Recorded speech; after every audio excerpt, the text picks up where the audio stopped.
हृदयाभ्यन्तरः शुचिः पुण्डरीकाक्षा पुनातु प्रियाचमनम् ॐ केशवाय नमः ॐ माधवाय नमः ॐ नारायणाय नमः हस्तौ प्रक्षाल्य ऋषिकेशाय गोविन्दाय नमो नमः ॐ सच्चिदानन्दरूपाय विश्वोत्पत्त्यादिहेतवे तापत्रयविनाशाय श्रीकृष्णाय वयं नुमः श्रीकृष्णाय वयं नुमः पुराण पुरुषोत्तमाय नमः ध्यानं समर्पयामि सर्वोक्षरार्थे गन्धाक्षतपुष्पाणि समर्पयामि प्रार्थनापूर्वकं नमस्करोमि प्रणमामि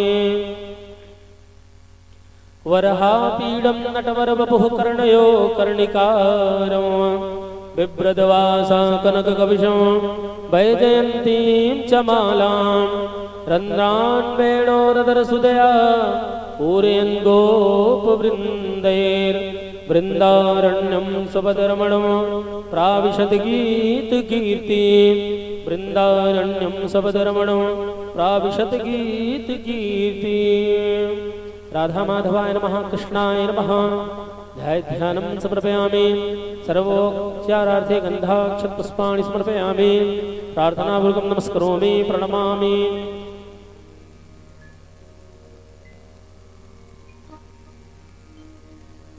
ॐ यं प्रव्रजन्तमनुपेतमपेतकृत्यं द्वैपायनो विरहका तराजुहावः पुत्रेति तन्मयतया तर्वो विनेदो तं सर्वभूतहृदयं मुनिमानतोऽस्मि तं सर्वभूतहृदयं मुनिमानतोऽस्मि सुखदेव स्वरूपेण व्यासाय नमः ध्यानं समर्पयामि प्रार्थनापूर्वकं नमस्करोमि प्रणमामि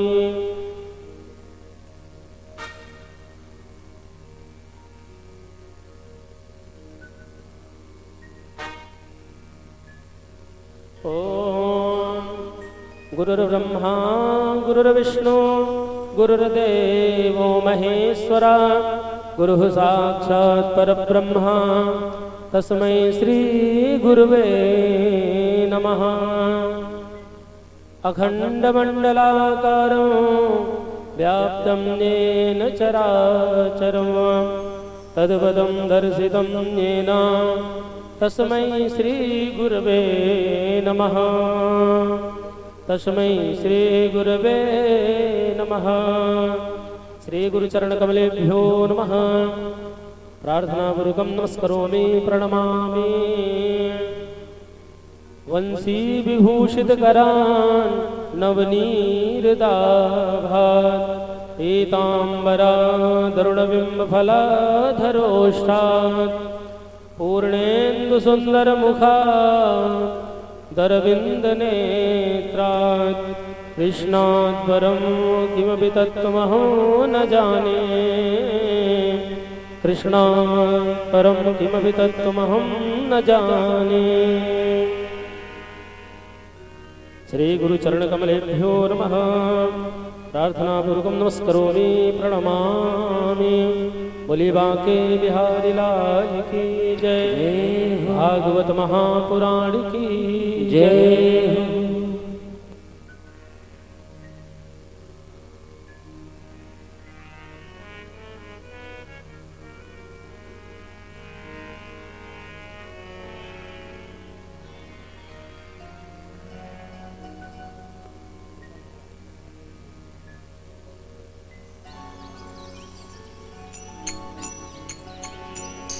श्री कृष्ण गोविंद हरे मुरारे हे नाथ नारायण वासुदेवा श्री कृष्ण गोविंद हरे मुरारे हे नाथ नारायण वासुदेवा हे नाथ नारायण वासुदेवा हे नाथ नारायण वासुदेवा वासुदेवा हे माधव नारायण वासुदेवा श्री कृष्ण गोविंद हरे मुरारे हे नाथ नारायण वासुदेवा श्री कृष्ण गोविंद हरे मुरारे हे नाथ नारायण वासुदेवा।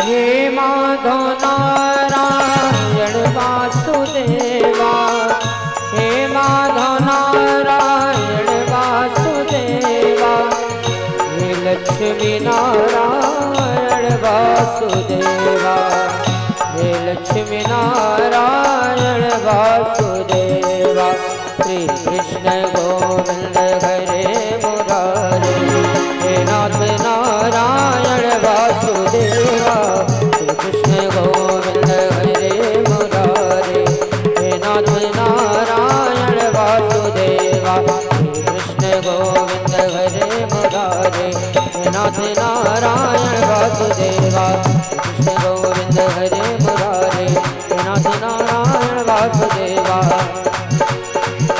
कृष्णा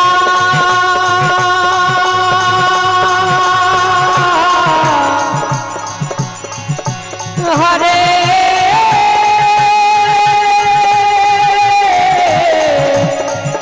कृष्णा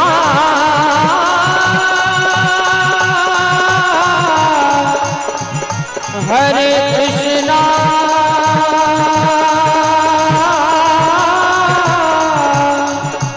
हरे कृष्णा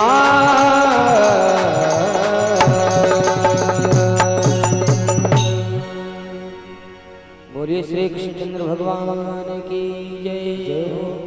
बोलिए श्रीमद्भागवत महापुराण की जय हो। आप सभी लोग अपने स्थान पर खड़े हो जाएंगे। सभी लोग अपने स्थान पर खड़े हो जाइए। हम सभी लोग भागवत भगवान की आरती में सम्मिलित होंगे। ओम इदगुं हविः प्रजननं मे अस्दसवेरगुं सर्वगणगुं स्वस्ते आत्मसनि प्रजा सनि वसुसनि लोकशन्नभे सनिग्निः प्रजां बहुलां मे करोतुन्नं वयोरेतो अस्मा सुदत्ता। बोलिए भागवत महापुराण की जय। श्री भागवत भगवान की है आरती श्री भागवत भगवान की है आरती पापियों को पाप से है तारती श्री भागवत भगवान की है आरती पापियों को पाप से है तारती श्री भागवत भगवान की है आरती पापियों को पाप से है तारती श्री भागवत भगवान की है आरती पापियों को पाप से है तारती। ये अमर ग्रंथ ये मुक्ति पंथ ये पंचम वेद निराला नव ज्योति जगाने वाला ये अमर ग्रंथ ये मुक्ति पंथ ये पंचम वेद निराला नव ज्योति जगाने वाला। हरि नाम यही हरि धाम यही हरि नाम यही हरि नाम यही जग के मंगल की आरती पापियों को पाप से है तारती श्री भागवत भगवान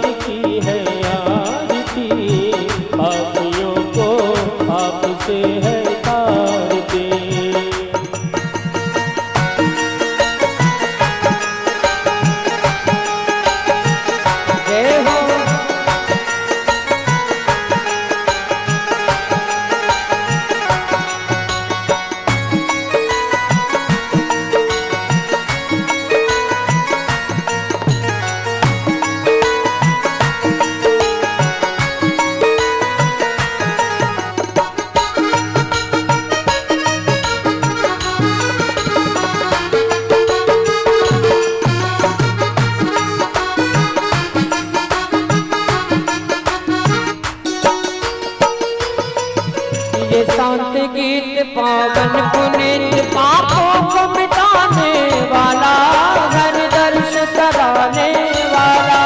ये शांति गीत पावन पुनीत पापों को मिटाने वाला, हरि दर्श कराने वाला। ये सुख करने ये दुख हरनी, ये सुख करने ये दुख हरनी। श्री मधुसूदन की आरती पापियों को पाप से है तारती। श्री भागवत भगवान की है आरती, पापियों को पाप से है तारती।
पग पंथ खोल सन्मार्ग बताने वाला, बिगड़ी को बनाने वाला।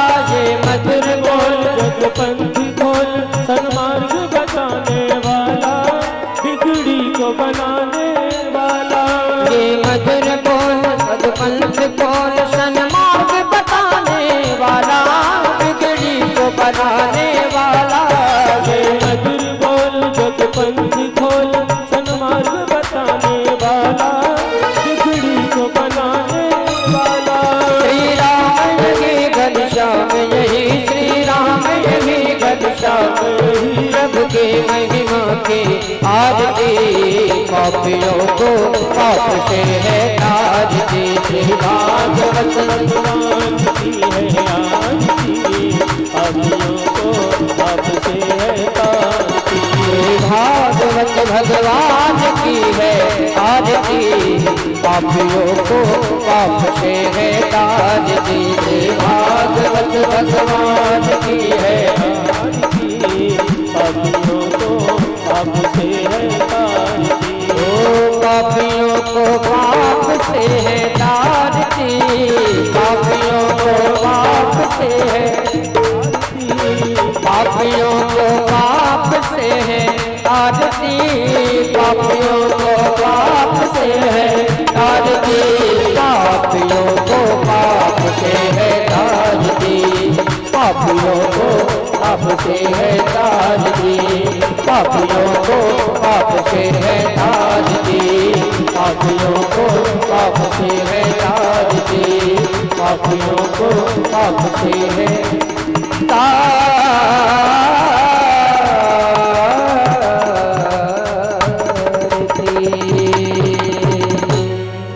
आरार्तिक्यं समर्पयामि जलेन शीतलीकरणं पुष्पै देवादिवन्दनम् आरोग्यार्थे आत्मादिवन्दनम् स्वयं आरार्ति ग्रहणम्।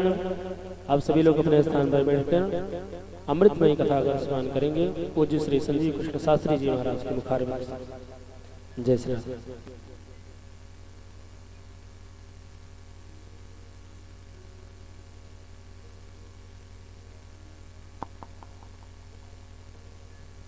राधे जय श्री राधे राधे राधे जय श्री राधे राधे राधे जय श्री राधे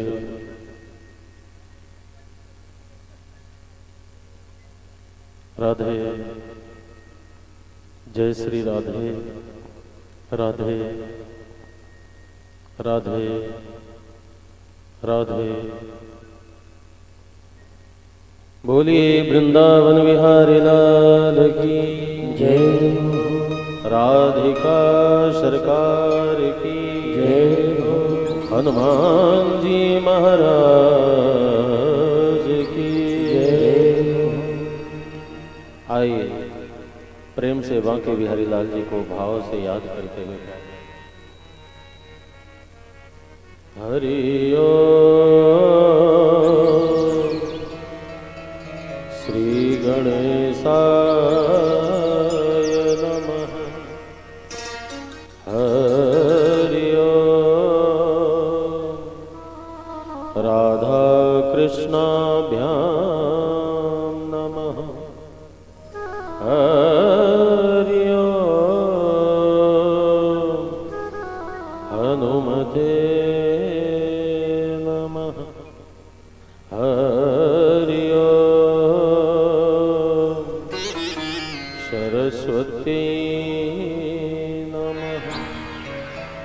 वसुदेवसुतं देवं कंसचाणूरमर्दनं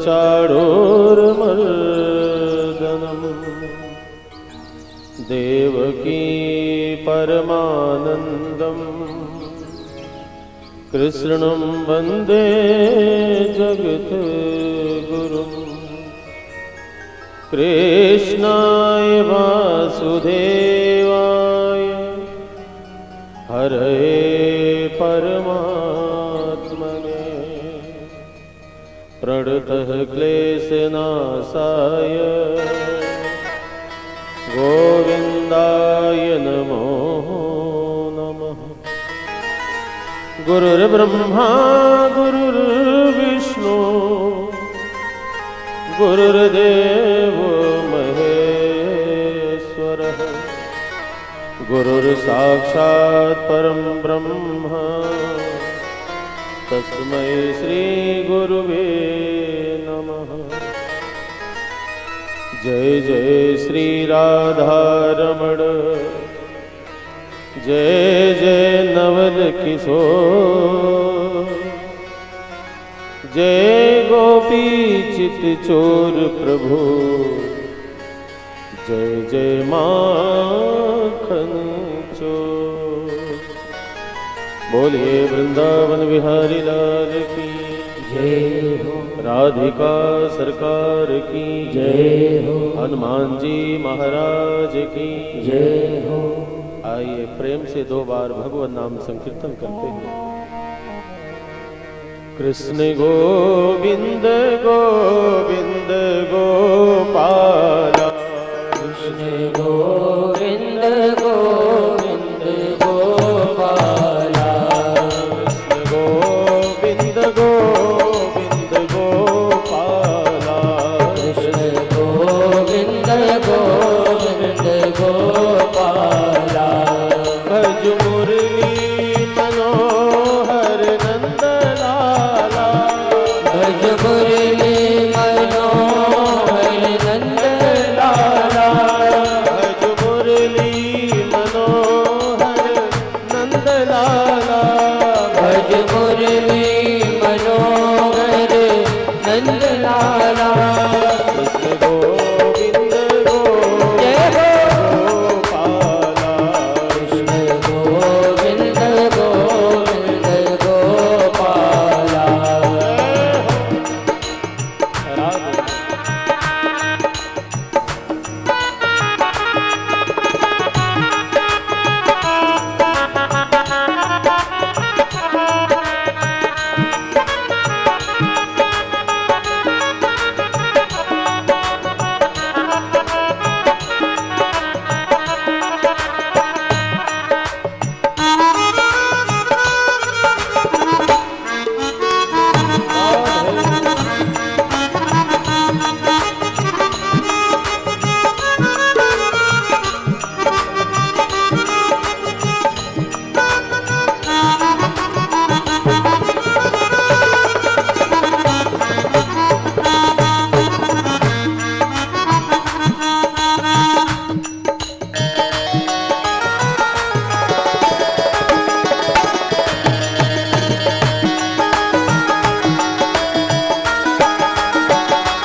मन में बसी कान्हा चाह यही, है मन में बसी कान्हा चाह यही, है मन में बसी कान्हा चाह यही, है मन में बसी कान्हा चाह यही, है मन में बसी कान्हा चाह यही।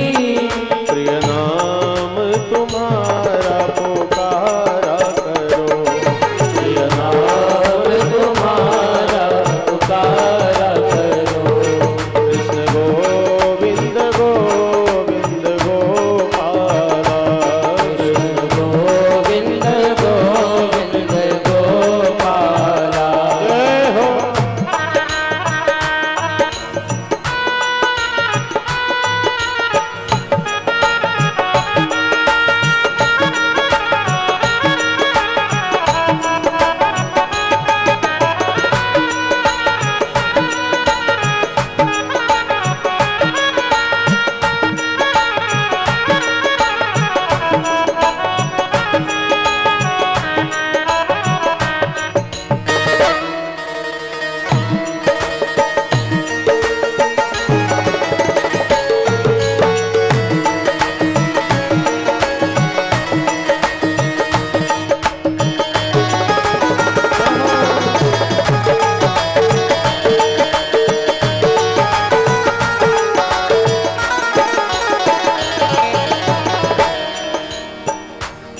बिठला के तुझे मन मंदिर में, बिठला के तुझे मन मंदिर में, बिठला के तुझे मन मंदिर में, बिठला के तुझे मन मंदिर में, बिठला के तुझे मन मंदिर में, बिठला के तुझे मन मंदिर में, तेरी मोहनी रूप निहारा करो, मोहनी रूप निहारा करो, कृष्ण गोविंद गोविंद गोपाला, गोविंद गोविंद गोपाला। जय हो।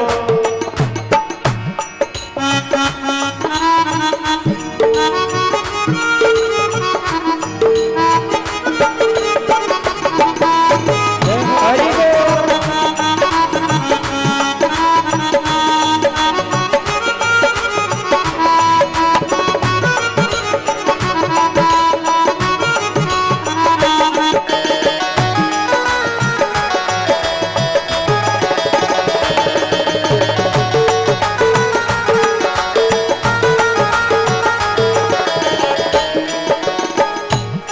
है मन में बसी कान्हा चाह यही, है मन में बसी कान्हा चाह यही, है मन में बसी कान्हा चाह यही, है मन में बसी कान्हा चाह यही, है मन में बसी कान्हा चाह यही, है मन में बसी कान्हा चाह यही।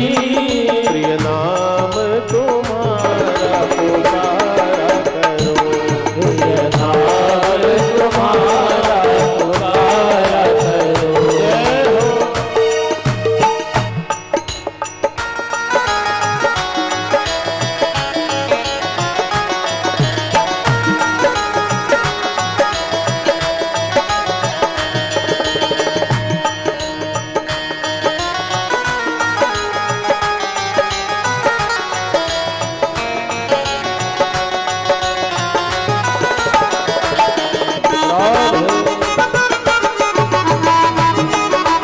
हरि बोल।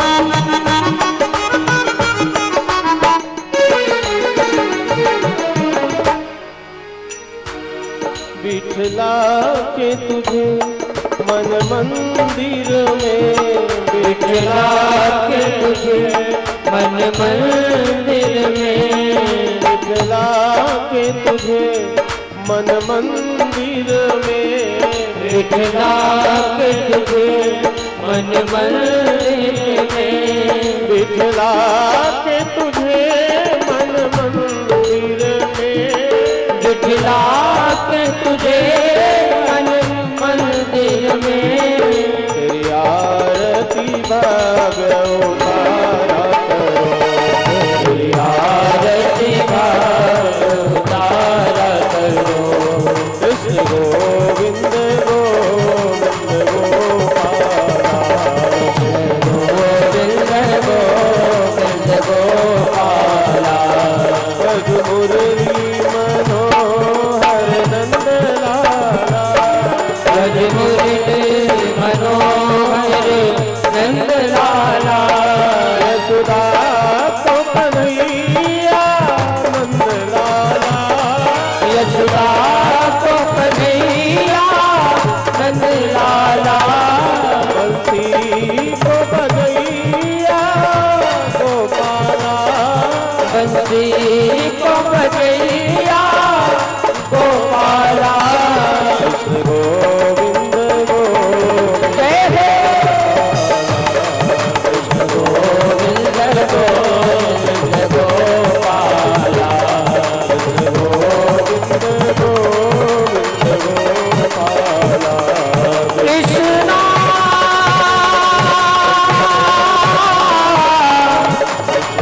कृष्णा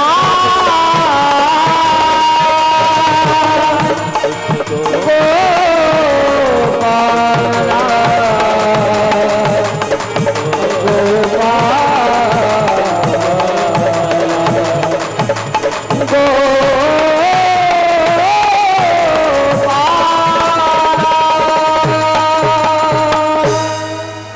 बोलिए वृंदावन बिहारी लाल की जय हो, राधिका सरकार की जय हो, हनुमान जी महाराज की जय हो।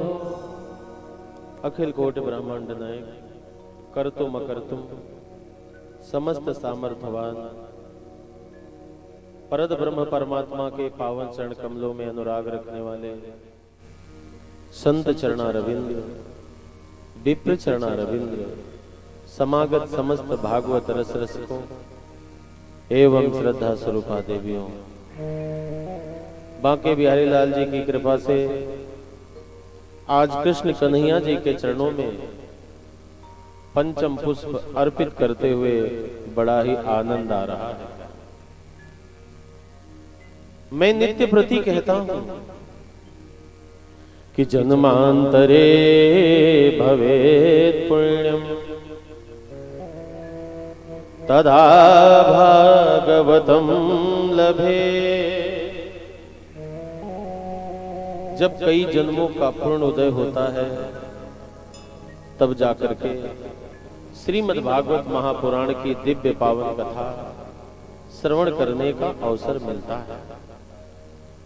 प्यारे, श्रीमद् भागवत महापुराण को निगम कल्पतरोर गलितम फलम सुख मुखादमृत द्रव संयुतम पिबति भागवतम रसमालयम मुहुरहो रसिका भुवि भावुका। श्रीमद् भागवत महापुराण को कल्प वृक्ष बताया गया, दूसरी बात फल बताया गया, तीसरा ज्ञान गंगा बताया गया। इतना ही नहीं, व्यास जी कहते हैं श्रीमद् भागवत महापुराण एक नशीला पदार्थ है। जैसे नशा होता है, यूं समझ लीजिए श्रीमद् भागवत महापुराण को आसव बताया गया और आसव में नशा होता है। नमस्तस्मै भगवते वासुदेवाय वेधसे अपुर ज्ञानमयं सौम्यं यन मुखम गुरु आसव। श्रीमद् भागवत महापुराण को आसव बताया। आसव में नशा, वैसे भागवत जी की कथा में भी नशा है। और दूसरी बात, जब तक भक्ति का नशा ना हो तब तक भक्ति का कोई मतलब ही नहीं। जैसे कुछ लोगों को भक्ति का ऐसे नशा होता है कि लोग कहते हैं जब तक स्नान करके पूजा ना हो जाए लगता है कि जैसे बहुत सारा काम अभी पड़ा है, जैसे मैंने कुछ किया ही नहीं। भागवत जी की कथा का, भक्ति का एक नशा होना चाहिए। यन मुखम पुर आसवम, यूं समझ लीजिए कि नशेड़ियों में दुर्गुण ही नहीं अपितु गुण भी होता है। जैसे नशा करने वाला व्यक्ति रात्रि 11-12 बजे सुरती खाने की इच्छा हो गई और घर में सुरती है नहीं, बगल में जो किराने की दुकान है उससे दुश्मनी भी है, बातचीत नहीं करना है, तो भी वो आदमी जाता है, यार दुश्मनी अपनी जगह है, रात कैसे कटेगी पहले इसको देखो। जाता है, अपना काम बना के सुरती लेकर के आता है। जो नशेड़ी होते हैं उनकी जो दुश्मनियां होती हैं पीढ़ी दर पीढ़ी नहीं चलती। 10-20 मिनट में खटपट तो 10-20 मिनट में बन भी जाती है। यन मुखम गुरु आसवम, सावधान। यही बात है कि नशा शुरू में अच्छी नहीं लगती।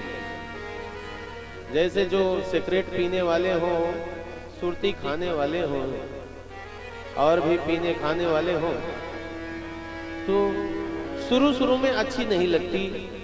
ऐसा ना समझे इसमें मेरा कोई एक्सपीरियंस नहीं है, लेकिन लोग बताते हैं कि नशा शुरू में अच्छी नहीं लगती, लेकिन जब अच्छी लग जाती है तो खेती बाड़ी घर द्वार सब बिक जाए, लेकिन नशा छूटता नहीं।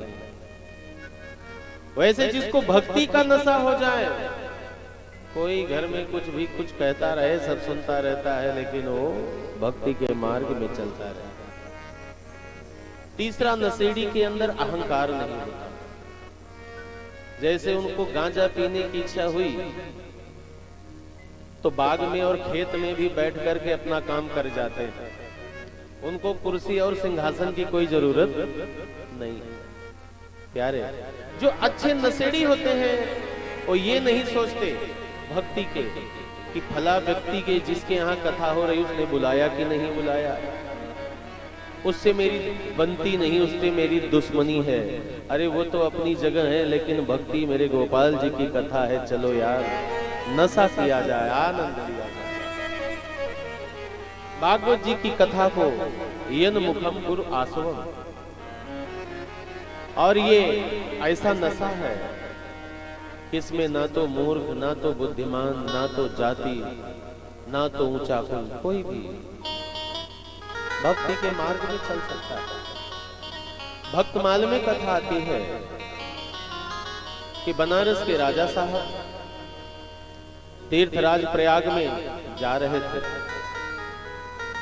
दिव्य यज्ञ करने के लिए, बहुत संपत्ति दान करने के लिए जा रहे थे। मार्ग में रैदास की दुकान पड़ती है जूते चप्पल की, और प्यारे जैसे दुकान की तरफ राजा साहब गए, देखते क्या है, रैदास जी से कहते हैं मेरे थोड़ा जूते को ठीक ठाक कर दीजिए। रैदास जी राजा साहब के जूते को ठीक किए, चमका दिए। रैदास जी कहने लगे राजा साहब यात्रा कहां तक के लिए है? राजा साहब कहने लगे मैं तीर्थराज प्रयाग में जा रहा हूं और आज यज्ञ होगी, बहुत सामग्रियों का दान करूंगा। रैदास जी ने कहा हे राजा साहब मैं तो गरीब इंसान, काम भी मेरा कौन सा, जूता चप्पल का, चमड़े का व्यवसाय है। एक काम करिएगा, एक निवेदन है, ये फूटी कौड़ी ले जाकर के गंगा मैया को अर्पित कर दीजिएगा। बनारस के राजा साहब फूटी कौड़ी अपने जेब में डाल लिया, जैसे तीर्थराज प्रयाग में गए, सुंदर सोना चांदी आभूषण हाथी घोड़ा सब कुछ दान किए।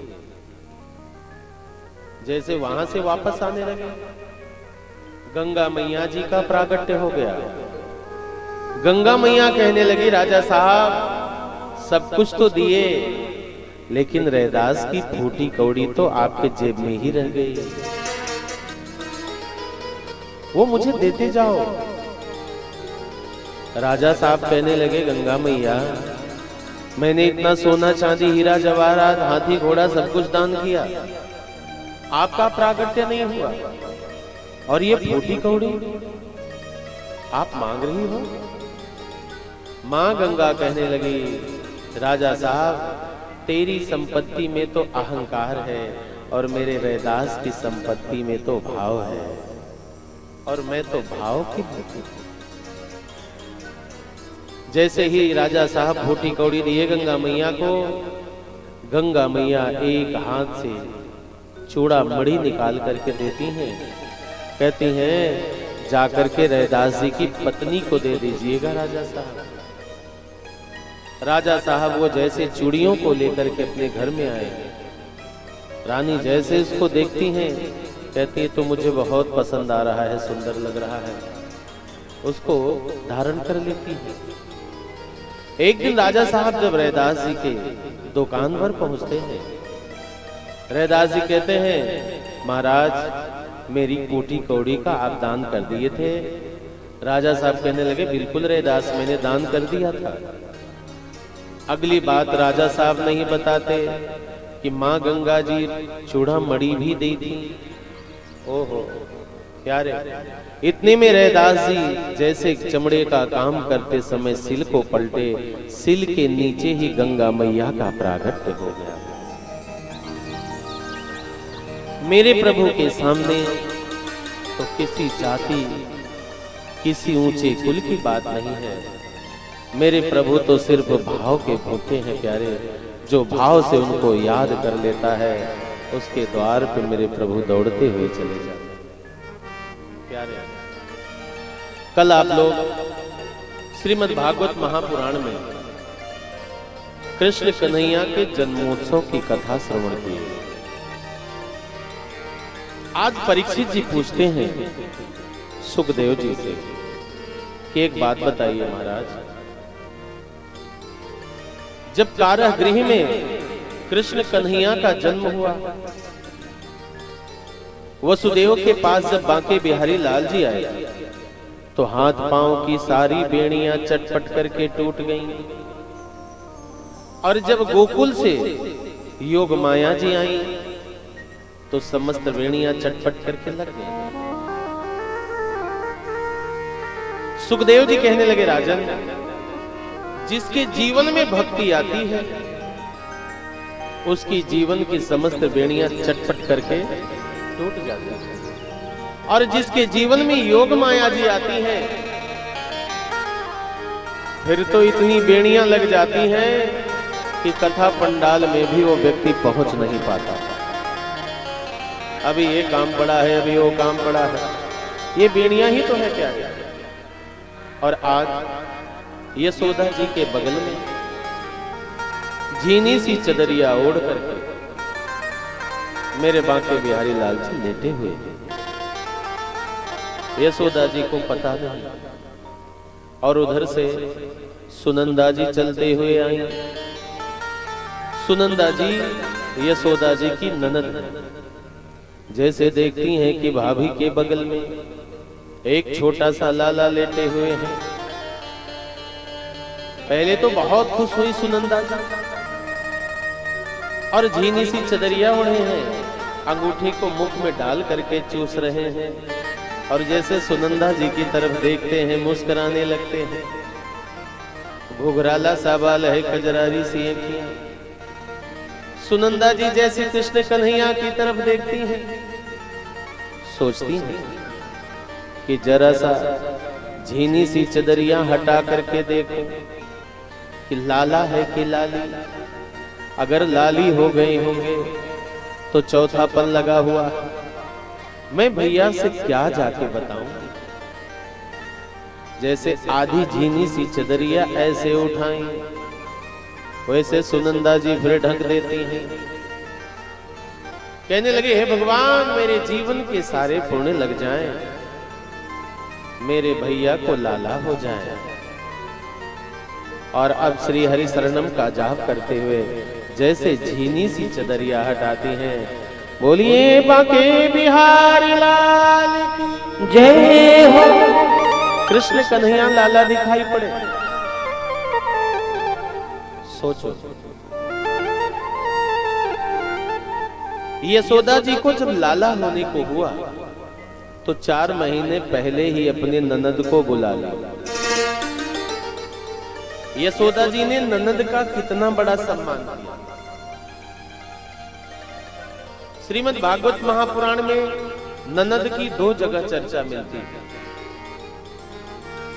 जब भागवत कथा प्रारंभ होने लगा और आज भागवत जी की कथा के मध्य में, जैसे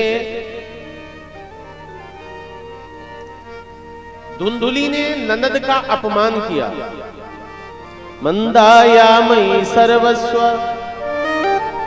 ननंदा संघरे तदा लालने पालने दुःखम सुकुमारी कथम सहे। धुंधुली ने अपने ननद का अपमान किया तो पुत्र कैसा हुआ? धुंधकारी जैसा पुत्र हुआ, पूरे कुल का नाश कर दिया। और यशोदा जी ने ननद का सम्मान किया तो क्या हुआ? यशोदा जी को तो सही बात यह है कि हुई थी बेटी योगमाया, लेकिन ननद का सम्मान करने से बेटी भी बेटा बन गया। जीवन में ननद का कभी अपमान नहीं करना चाहिए। और अब तो मजबूरी भी बन गई है। यदि ननद चाह लेगी तो पूरा हिस्सा भी लेकर के चली जाएगी। अब तो सम्मान करना ही पड़ेगा।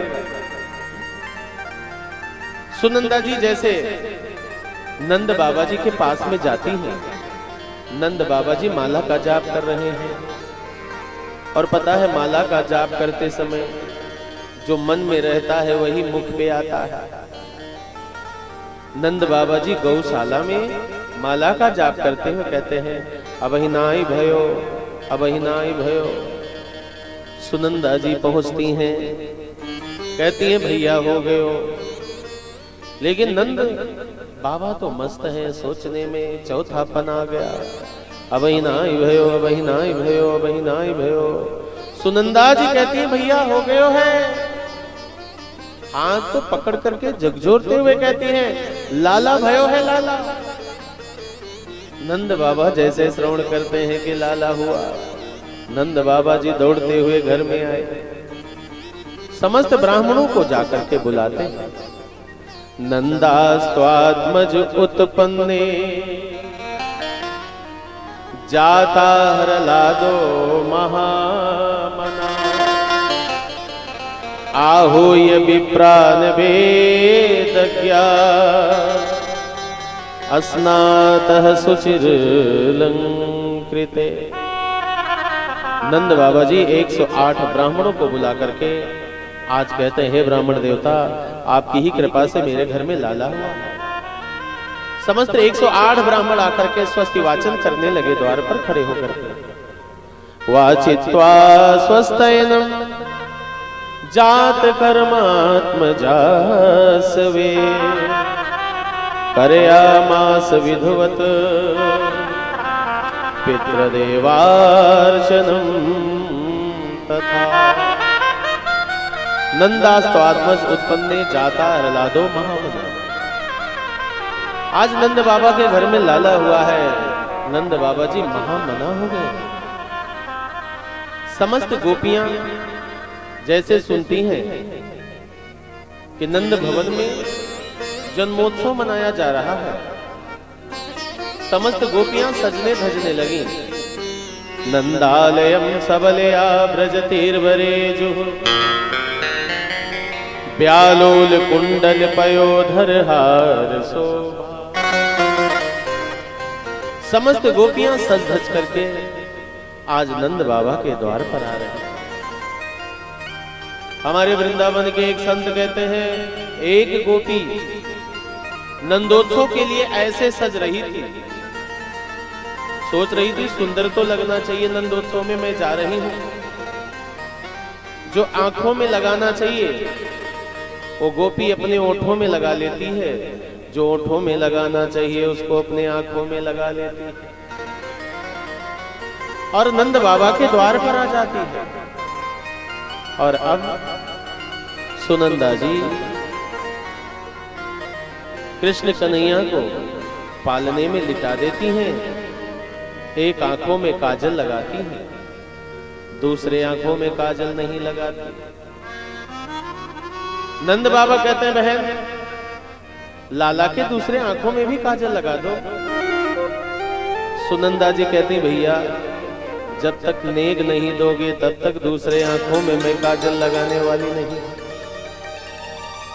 नंद बाबा कहते हैं, बहन तुम तो बड़े खानदान से हो, घर में सब कुछ भरा पड़ा है। सुनंदा जी कहने लगी, ये मत पूछो, पड़ोसियों को परिवार वालों को बताना पड़ता है भैया ने क्या दिया है, उसके लिए तो कुछ ना कुछ देना ही पड़ेगा। भाई नंदों का भी टैक्स होता है। यशोदा जी की तरफ इशारा करती हैं। यशोदा जी कहती हैं, हे ननद रानी आपके ही कृपा से तो सब कुछ हो रहा है, कहो क्या चाहिए।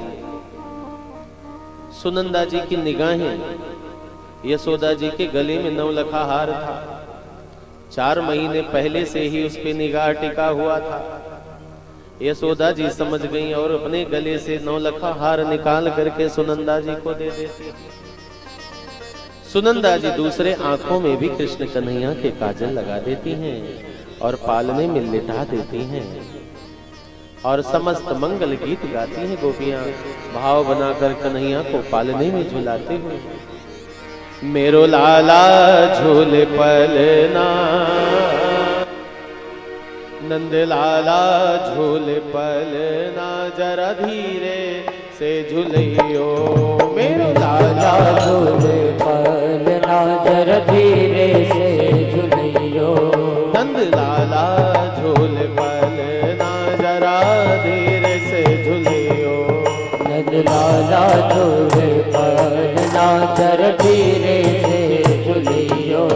जरा धीरे से झुलैयो, जरा हौले से झुलैयो। जरा धीरे से झुलैयो, जरा हौले से झुलैयो। मेरो लाला जय हो लाला जय हो गोपाला झूले पलना, जरा धीरे से झुलैयो। गोपाला झूले पलना, जरा धीरे से झुलैयो। जय हो।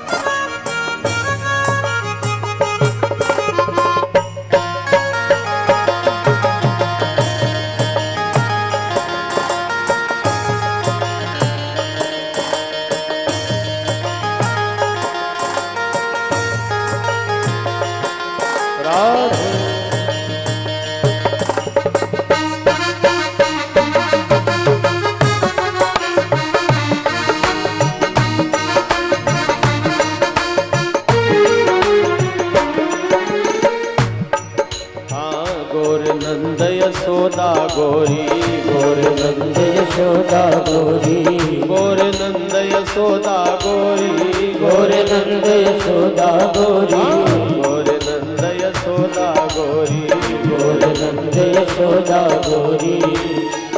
कारो जायो है ललना, जरा धीरे से झुलैयो। कारो जायो है ललना, जरा धीरे से झुलैयो। जरा धीरे से झुलैयो, जरा हौले से झुलैयो। जरा धीरे से झुलैयो, जरा हौले से झुलैयो। मेरो लाला झूले पलना, जरा धीरे से झुलैयो। मेरो लाला झूले पलना,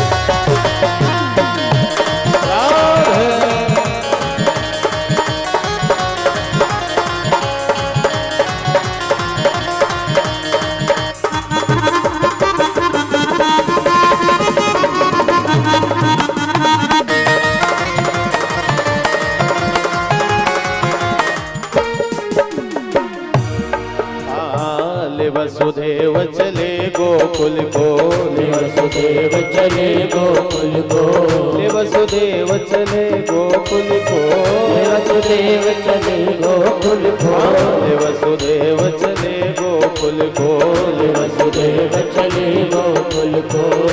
प्रिया के चरण पखारे यमुना जरा धीरे से धुलैयो, चरण पखारे यमुना जरा धीरे से झुलैयो, लाला झूले पलना जरा धीरे से झुलैयो, मेरा लाला झूल पलना जरा धीरे से झुलैयो।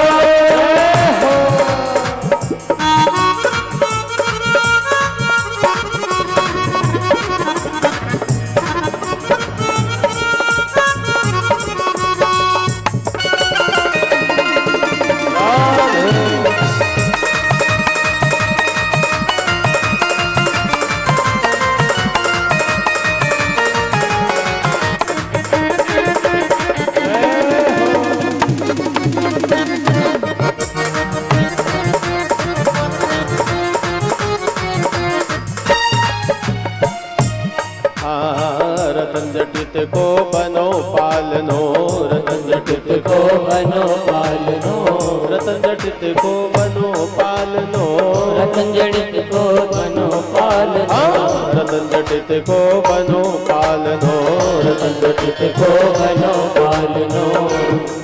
रेशम की लागे खाना जरा धीरे से झुलैयो, रेशम की लागे खाना जरा धीरे से झुलैयो, जरा धीरे से झुलैयो, जरा हौले से झुलैयो, जरा धीरे से झुलैयो, जरा हौले से झुलैयो। मेरा लाला जय हो लाला गोपाला झूले पालना जरा धीरे से झुलैयो, मेरा लाला झूल पलना जरा धीरे से झुलैयो।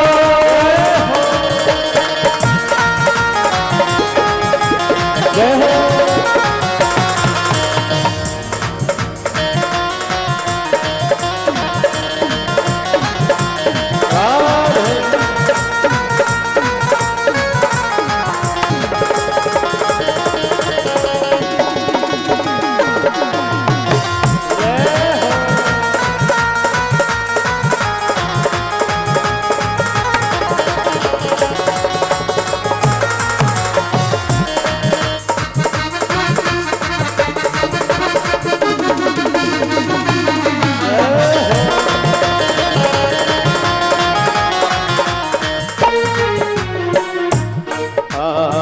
मथुरा में हरि जन्म लियो है, मथुरा में हरि जन्म लियो है, मथुरा में हरि जन्म लियो है, मथुरा में हरि जन्म लियो है, मथुरा में हरि जन्म लियो है, मथुरा में हरि जन्म लियो है। गोकुल में झूल पलना जरा धीरे से झुलैयो, गोकुल में झूल पलना जरा धीरे से झुलैयो, लाला नंद लाला गोपाला झूले पलना जरा धीरे से झुलैयो, मेरा लाला झूल पलना जरा धीरे से झुलैयो, गोपाला झूले पलना जरा धीरे से झुलैयो, गोपाला झूल पलना जरा धीरे से झुलैयो, मेरा लाला झूल पलना जरा धीरे से झुलैयो, गोपाला झूल पलना जरा धीरे से झुलैयो, ओ मेरा लाला झूल पलना जरा धीरे से झुलैयो। बोलिए वृंदावन बिहारी लाल की प्रेम से बोलना ही पड़ेगा। जैसे मेरे बांके बिहारी लाल जी पालने में झूलने लगे, समस्त गोपियां कृष्ण कन्हैया को झुला रही, और इधर प्यारे समस्त ब्राह्मणों को बुला करके नंद बाबा धेनु नाम नियुते प्रादा विप्रेभ्य समलंकृते तिलाद्रीन सप्तरत्नौघ सात कौंभाभरावृता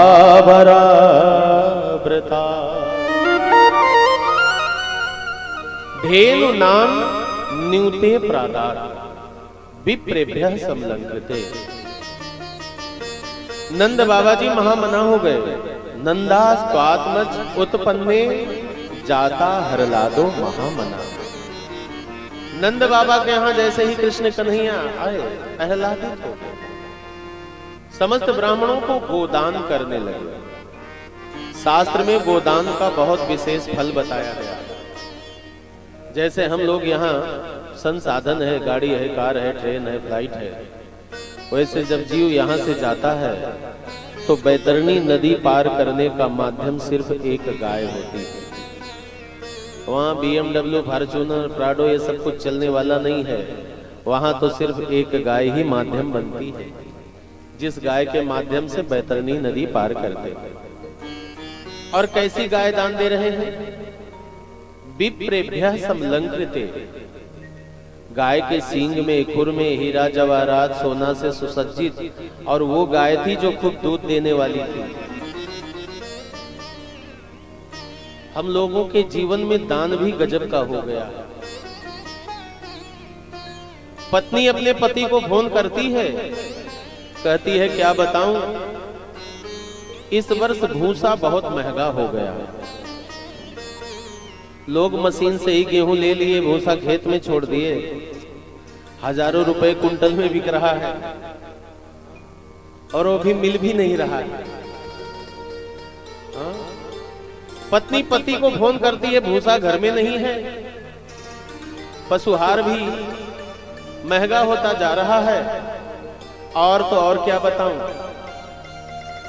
जब गोदोहन करने जाती हूं अगर एक भी लात पांव मुख में लग जाए तो स्वामी पूरा दांत बाहर चला जाएगा।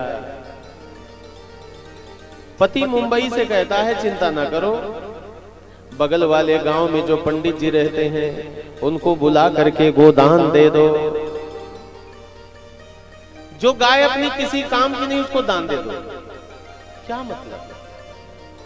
दान कभी भी करो तो अच्छी वस्तु का दान करो, अन्यथा दान करो ही मत। कोई जबरदस्ती नहीं। मैं एक कपड़े की दुकान पर बैठा था, एक सज्जन आए, कहने लगे धोती, कुर्ता, गमछा, बनियान, तौलिया सब निकाल करके लाओ, मुझे लेना है। सेठ जी जैसे निकाल करके ले आए, पूछते हैं सेठ जी कितने का है? बोले सब ले जा करके 55-5600 रुपए का हो गया। तो जो मान भाव लेने गए थे उन्होंने क्या कहा, अरे सेठ जी आप समझते नहीं हो, पंडित जी को दान करना है। बोले तो पहले बताना चाहिए था। अब वो सेठ जी गए पीछे अंडरग्राउंड में जो रखा था कपड़ा, पहले लाए उसको झाड़े, बहुत सारा धूल गर्दा निकला। धोती, कुर्ता, गमछा सब निकाले। बोले कितने? बोले 600-700 में सब ले जाओ। सोचिए। और वो पंडित जी जब वो सामग्री लेकर के आते हैं तो क्या करते हैं? धोती निकाल करके देखते हैं, पहनने योग्य तो है नहीं, चलो बरजे पर फेंक देते हैं, कभी अंतिम यात्रा में हो सके तो काम में आ जाए। मैं कहता हूं 5-7-6 वस्तु दान करने से अच्छा। लोग कहते हैं ना भैया संकल्पित ब्राह्मणों को दान करो, चटाई ले लिए, गीता जी ले लिए, माला जपनी ले लिए, कुर्ता, गमछा, बनियान, 7-8 वस्तु लिए, आपका 1000-1500 गया और पंडित जी बरजे पर फेंक दिए। मैं कहता हूं 7-8 वस्तु लेने से अच्छा एक ही वस्तु ले लो। पंडित जी को एक बनियान ही दे दो, एक गमछा ही दे दो, कम से कम उनके काम में आए। 70 वस्तु देने से क्या मतलब? क्यों कि हम जैसा देते हैं वैसा ही हमको मिलता है। और उसी वस्तु का दान भी करना चाहिए जो वस्तु हमको खूब प्रिय लगे, अन्यथा दान बिल्कुल ना करो। धेनु नाम न्यूते प्रादा विप्रेभ्यः समलंकृते। ऐसी गाय दान दिए जो खूब सुंदर दूध देने वाली थी और वो भी अलंकृत थी, सुसज्जित थी। और अब जैसे ही गाय लेकर के पंडित जी गए, पंडितानी जी दौड़ते हुए आ गई, कहने लगी क्या बताऊं, आपने इतनी गैया दान दे दिए कि घर में अब तो खूटा रस्सी भी नहीं है। महामना हो गए थे, बोले ये भी ले जाओ। कोई कहता राशन चारा भी नहीं है, बोले इसको भी ले जाओ। नंद कछुइत 900 दियो, घन श्याम कुबेर की मति बारी, देखत मोहि लुटाय दियो, न बची बचिया छछिया न पीछा। नंद बाबा जी आज ब्राह्मणों को कहते हैं जो वस्तु आपको सुंदर लगे साहब ले जाओ। आज महामना हो गए। और प्यारे, अब इधर जैसे कंस को पता लगा कि गोकुल में जन्मोत्सव, आज बहुत उदास। पूतना जी चलते हुए आई, कहने लगी भैया क्यों उदास हो। कंस कहने लगा क्या बताऊं, लगता है गोकुल में मेरा काल जन्म ले लिया है। पूतना कहती है चिंता करने की बात नहीं है। कंसेन प्रहिता घोरा,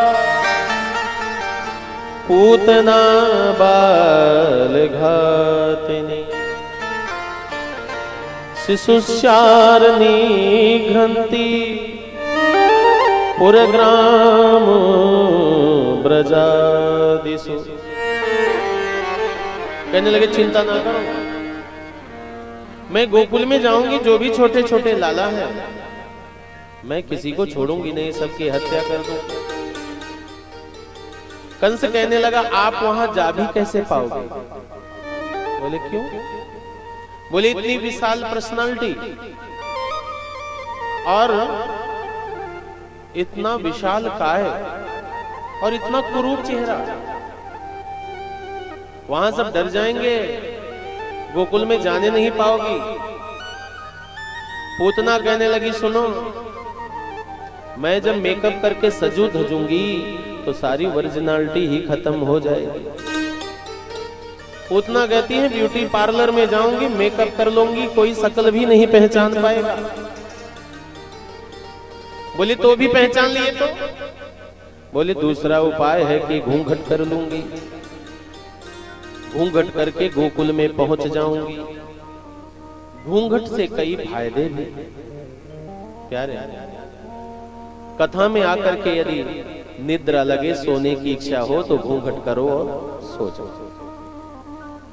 बगल वाले सोचेंगे समाधि लग गई है, देवी जी बड़े भाव से कथा सुन रही हैं। दूसरा, जेठ से यदि लड़ना हो तो घूंघट बढ़ाओ, लड़ जाओ, बस दिखना ही तो नहीं चाहिए मुंह, बस हो गया। तीसरा, गुलगप्पे की दुकान पे जाओ तो वहां लगता है कि यहाँ घूंघट सार्थक है, घूंघट बढ़ाओ और अपना काम कर जाओ। पूतना कहती है मैं घूंघट करके गोकुल में चली जाऊंगी। आज जैसे ही घूंघट करके गोकुल में पहुंचती है, यशोदा जी कृष्ण कन्हैया को पालने में झुला रही। और जैसे पूतना जी देखती हैं, कहती हैं वाह बहन ये तुम्हारा लाला है। यशोदा जी कहती हैं नहीं बहन मेरा लाला नहीं, ये तो तेरा लाला है। पूतना जी कहने लगी कि यदि मेरा लाला है तो क्या मेरी गोद में दोगी। यशोदा जी कृष्ण कन्हैया को पूतना की गोद में दे दी।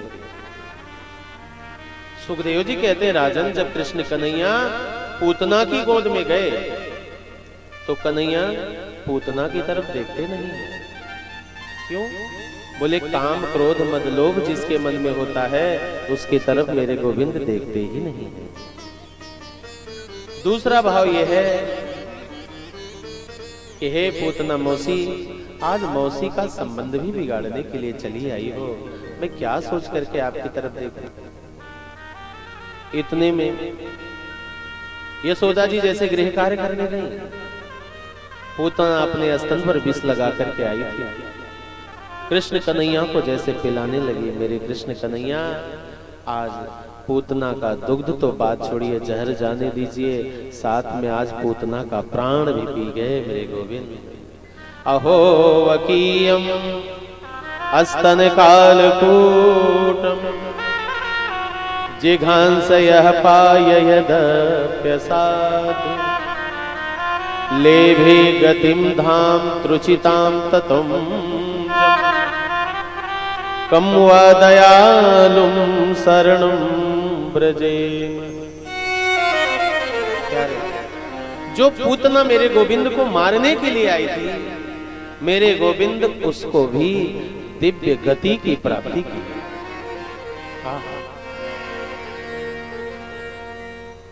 ऐसो को उदार जगमाही बिनु सेवा जो द्रवहि दीन पर राम सरिस को न। जो पूतना गोविंद के लिए अनहित सोच करके आई थी, उस पर भी मेरे प्रभु कृपा की। और मेरे बांके बिहारी लाल जी तृणावर्त पर भी कृपा करते हैं। और आज यशोदा जी लाला को लेकर के आई, कन्हैया को गौशाला में आज गोमूत्र के द्वारा सुंदर अभिषेक करके टीका लगा करके पालने में बिठा कर कहती है, भगवान आज मेरा लाला किसी तरह से बच गया है। और अब जैसे ही ये होता है कि सुंदर नंदोत्सव मनाया जा रहा है, इस बात को पार्वती जी को जब पता लगा तो आज गोकुल में आने के लिए खूब सज धज रही। बोले बाबा जी कहने लगे कहाँ की यात्रा है? पार्वती जी कहने लगी गोकुल में जन्मोत्सव मनाया जा रहा है, मैं वहीं जाऊंगी। बोले बाबा जी कहने लगे कि मैं भी चलूंगा। पार्वती जी कहने लगी कि कृष्ण कन्हैया सूतिका गृह में है, वहां कोई पुरुष नहीं जा सकता, वहां तो सिर्फ स्त्रियां जाएंगी। अब भोले बाबा जी से नहीं रहा गया। इधर पार्वती मैया सज रही हैं और इधर भोले बाबा जी गोकुल की तरफ निकल लेते हैं। नागेंद्र हाराय त्रिलोचनाय भस्मंगरागाय महेश्वराय नित्याय शुद्ध्याय दिगंबराय तस्मै नकाराय नमः शिवाय। बोले बाबा जी जैसे गोकुल में पहुंचते हैं, यशोदा का द्वार खटखटाते हैं, हे देवी द्वार तो खोलो। जैसे यशोदा जी दरवाजा खोलती हैं, वैसे ही भोले बाबा जी जैसे प्रवेश करने लगे, यशोदा जी दरवाजा बंद कर लेती हैं। भोले बाबा जी फिर दूसरा द्वार खटखटाते हैं। जैसे यशोदा जी द्वार खोलती हैं, बंद करने लगी, दोबारा भी भोले बाबा जी कहते हैं, हे रे मैया मेरा एक निवेदन है। बोले क्या? बोले मैंने सुना है आपके घर में लाला हुआ है, जरा सा दर्शन तो करा दो। यशोदा जी कहने लगी, हे बाबा आपके गले में काले काले विशाल सर्प, कानों में बिच्छू, यदि मेरे लाला को डस लिया तो क्या होगा? एक काम करो, ये बिच्छू ये सर्प बाहर निकाल करके चले आओ। भोले बाबा जी कहने लगे क्या बताऊं? हे मैया मैं जिसको धारण कर लेता हूं वो सर्प जैसा विषैला क्यों ना हो, बिच्छू जैसा डंक मारने वाला क्यों ना हो, मैं जीवन में उसको त्यागता ही नहीं, मैं उसको नहीं त्याग सकता। यशोदा जी बोली नहीं त्याग सकते तो दरवाजा ही बंद कर लेती। भोले बाबा जी से नहीं रहा जा रहा है। जैसे तीसरे द्वार को खटखटाते हैं, यशोदा जी दरवाजा खोलती हैं। यशोदा जी कहती बाबा ये क्या कर रहे हो? मैंने कह दिया ना आपके गले में विशाल सर्प है, बिच्छू है, सब बाहर रख के आओ, अन्यथा मुझे परेशान ना करो। फिर दरवाजा बंद कर लेती है। बोले बाबा जी अब कन्हैया से इशारा करते हैं, हे कृष्ण कन्हैया, हे लाला, अरे आप ही चले आओ, मैं मिल लूं। कन्हैया इशारा करते हैं कि अभी तो मैं चल भी नहीं सकता, अभी तो मैं पालने में लेटा हूं और मैया के बंधन में हूं, मैं नहीं आ सकता। बोले बाबा जी ने कहा, मैंने सुना है कि बीनु पग चलई सुनई बीनु काना, बिनु पग चलई सुनई बिनु काना, बिनु पग चलई सुनई बिनु काना, बिनु पग चलई सुनई बिनु काना, कर बिनु करम करई बिधिनाना, कर बिनु करम करई बिधिनाना, आनंद रहित सकल रस भोगी, आनंद रहित सकल रस भोगी, बिन बाणी वक्ता बड़ जोगी, बिन वाणी वक्ता बड़ जोगी, बिनु पग चलई सुनई बिनु काना, बिनु पग चलई सुनई बिनु काना, बिनु पग चलई सुनई बिनु काना। बोले बाबा जी कहते हैं, मैंने सुना है बिनु पग चलई सुनई बिनु काना, बिना पांव के चलते हैं, बिना कानों का सब कुछ सुनते हैं, कर बिनु कर्म करहि बिधिनाना, कुछ करते हुए नहीं दिखते, लेकिन जगत का सारा कार्य आप ही करते। एक काम करो, आ जाओ। कृष्ण कन्हैया कहने लगे, ये निर्गुण ब्रह्म की बातें यहां नहीं चलेंगी, अब मैं यहां सगुण हो चुका हूं और मैया के बंधन में पड़ चुका हूं, मैं नहीं आ सकता। बोले बाबा जी कह रहे हैं, बिना मुलाकात किए मैं जाने वाला नहीं हूं, और कन्हैया कहते हैं मैं बाहर आने वाला नहीं हूं, और यशोदा जी दरवाजा इधर से खोल नहीं रही हैं, अब क्या हो। कन्हैया इशारा करते हैं बाबा से कि हे बाबा, जब तक जीवन में कोई गुण नहीं होता है तब तक जगत में कोई कीमत नहीं करता। बोले बाबा जी कहने लगे, कन्हैया एक बात तो बताओ, मेरे अंदर दुर्गुण ही क्या है। बोले मैं ये नहीं कहता, आप झाड़ फूक करने वाले बन जाओ। बोले बाबा जी कहने लगे, झाड़ फूक करने वालों की कीमत उसी के घर में है जिसके घर में किसी को नजर लगी हो। कन्हैया कहने लगे, इतनी मदद मैं कर दूंगा। बोले ठीक है। इधर भोले बाबा जी कहते हैं, भैया कोई झाड़ फूक कराने वाला हो तो करा लो। और उधर कृष्ण कन्हैया जोर जोर से रोने लगे। अब यशोदा जी जैसे दरवाजा खोलती हैं, अब भोले बाबा जी और कोई बात नहीं करते, बस इतना ही कहते हैं, झाड़ फूक कराना है तो करा लो भैया। कन्हैया इधर जोर जोर से रो रहे हैं। और प्यारे यशोदा जी कहती हैं, बाबा जरा सा मेरे लाला का झाड़ फूक कर दोगे क्या। बोले बाबा जी ने कहा, अवश्य कर दूंगा। कहां है आपके लाला।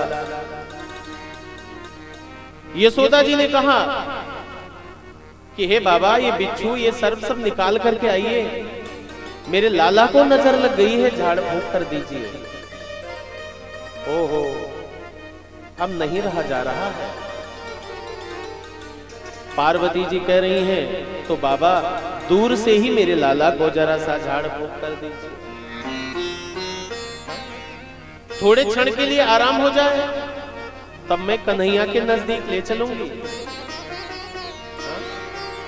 जैसे झाड़ फूक करने वालों से तो जगत में बहुत बच करके रहना चाहिए। अच्छे अच्छे घर को ये बर्बाद कर देते हैं। एक जगह में बैठा था, वहां एक झाड़ फूक करने वाले ओझा पहुंचे। कहने लगे, क्या बताऊं, 3-4 भूत प्रेत तो आपके ही घर के हैं। अपने भाषा में बताया, कहन भैया 3 दाना तोहरे घरेन कब, 4 दाना बहरे को भर। और सुना 6 महीना से हम चरावत ही भूत पकड़ के। कहन अगर चरवही न देबत फिर 7 महीना में हम छोड़ी देबे, तब ना जाने। बेचारे घबरा करके खूब पैसा भी देते। अच्छा वैसे किसी से कहो कि सत्यनारायण व्रत कथा सुन लो, रुद्राभिषेक करा लो, महामृत्युंजय करा लो, नहीं कल करा देंगे, परसों।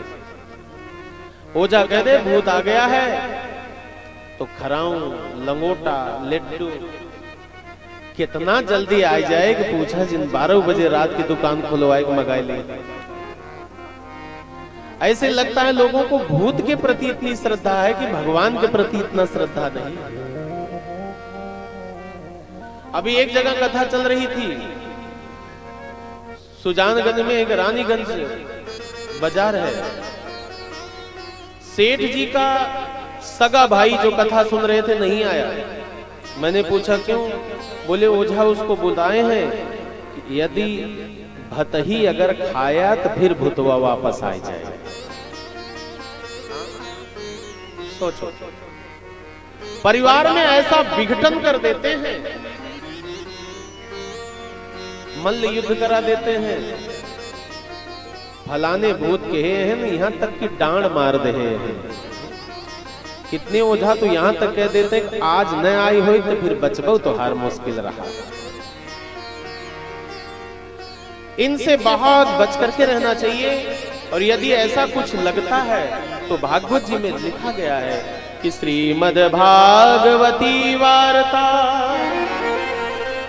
प्रेत पीड़ा विनाशिनी। यदि ऐसा कुछ लगे तो एक पंडित जी को बुला करके श्रीमद् भागवत महापुराण का मूल पाठ जो है वही करा दीजिए, आप लोग मुक्त हो जाएंगे। अन्यथा समय और जीवन, परिवार ओझाओं के चक्कर में कभी बर्बाद नहीं करना चाहिए। भोले बाबा जी कहते हैं कि मैं झाड़ फूंक कर दूंगा। पार्वती जी कहती हैं, यशोदा जी कहती हैं कुछ क्षण के लिए तो आराम दीजिए। लोग कहते नहीं है कि 2-4 दिन के कुछ ठीक ठाक करत बाद में फिर हम बुलाई। तो 1-2 क्षण के लिए भोले बाबा जी इशारा किए, कृष्ण कन्हैया रोना बंद कर दिया। फिर कन्हैया जोर जोर से रोने लगे। और अब भोले बाबा जी कहते हैं जब तक ये लाला को मेरी गोद में नहीं दोगी तब तक ये चुप होने वाले नहीं है। यशोदा जी कहती बाबा अभी तो कम से कम रो तो रहे हैं, जिंदा तो है, आपकी गोद में मैं यदि दे दूंगी तो काला सर्प डसेगा, मेरा लाला भी चला जाएगा। अब कन्हैया चुप भी नहीं होते।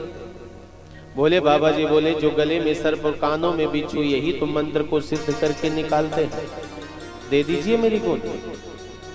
यशोदा जी जैसे कृष्ण कन्हैया को उठाती हैं, पालने से भोले बाबा जी की गोद में देती हैं। कृष्ण कन्हैया मुस्कुराने लगे। आहा, और जैसे यशोदा जी के गोद में आते फिर रोने लगते। फिर बाबा कहते हैं मेरी गोद में दे दो।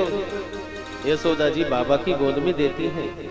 और अब यशोदा जी भोले बाबा से निवेदन करती हैं कि रह रे योगी नंद भवन में, ब्रज में वासो कीजय। जब जब मेरो लाला रोवे तब तब दर्शन दीजिए। हे बाबा यहाँ से जाओ ही मत, गोकुल में मैं कुटिया बनवा देती हूँ और आप यहीं रह जाओ। बोले बाबा जी सोचने लगे देखो अभी तो दरवाजा नहीं खोल रही थी, घर में आने नहीं दे रही थी, और जब इनके काम का मैं निकला तो कह रही हूँ जाओ ही मत। अब उधर से सज धज के पार्वती जी आई, यशोदा जी के दरवाजे को खटखटाने लगी। बोले बाबा जी सोचने लगे मैं तो बिना बताए ही गोकुल में आया हूँ, यदि दरवाजा खोला पार्वती जी ने देख लिया तो फिर बड़ा बुरा हो जाएगा। और तो जगत में कोई ऐसा पुरुष या कोई ऐसा पति नहीं है जो अपनी पत्नी से न डरता हो। जब भोले बाबा जी तो फिर साधारण की तो बात ही छोड़ दो। और मैं तो कहता हूं डरने में ही कल्याण है, कभी हावी पड़ो ही मत। हाँ? भोले बाबा जी कहते हैं यशोदा जी से कि दरवाजा मत खोलना। बोले क्यों? बोले यही तो नहीं है जो लाला को नजर लगाई है। भाई ओझा की बात माननी पड़ती है। पार्वती जी उधर वापस चली जाती हैं, भोले बाबा जी इधर बांके बिहारी लाल जी का खूब दर्शन करते हैं और इशारे में खूब बातें करते हैं। नगर में जोगी आया, यशोदा के घर आया, भेद कोई समझ न पाया कि आके अलख जगाया। सबसे बड़ा है तेरा नाम भोलेनाथ भोलेनाथ भोलेनाथ भोलेनाथ भोलेनाथ भोलेनाथ। नगर में जोगी आया, यशोदा के घर आया, भेद कोई समझ न पाया कि आके अलख जगाया। सबसे बड़ा है तेरा नाम भोलेनाथ भोलेनाथ भोलेनाथ भोलेनाथ भोलेनाथ भोलेनाथ।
अंग विभूति गले मुंडमाला सिसनाक लिपटाए, वाको तिलक भाल चंद्रमा घर घर अलग जगाए। अंग विभूति गले मुंडमाला सिसनाक लिपटाए, वाके तिलक भाल चंद्रमा घर घर अलग जगाए। नगर में जोगी आया, यशोदा के घर आया, भेद कोई समझ न पाया कि आगे अलग जगाया। सबसे बड़ा है तेरा नाम भोलेनाथ भोलेनाथ भोलेनाथ भोलेनाथ भोलेनाथ भोलेनाथ।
चाहिए तेरी दौलत दुनिया और न कंचन माया, अपने लला का दर्श करा दे मैं दर्श को आया। ना चाहिए तेरी दौलत दुनिया, ना ही कंचन माया, अपने लला को दर्श करा दे, मैं दर्शन को आया, मैं दर्शन को आया, मैं दर्शन को आया। नगर में जोगी आया, यशोदा के घर आया, वेद कोई समझ न पाया, कि आगे अलग जगाया, सबसे बड़ा है तेरा नाम। भोलेनाथ भोलेनाथ भोलेनाथ भोलेनाथ भोलेनाथ भोलेनाथ।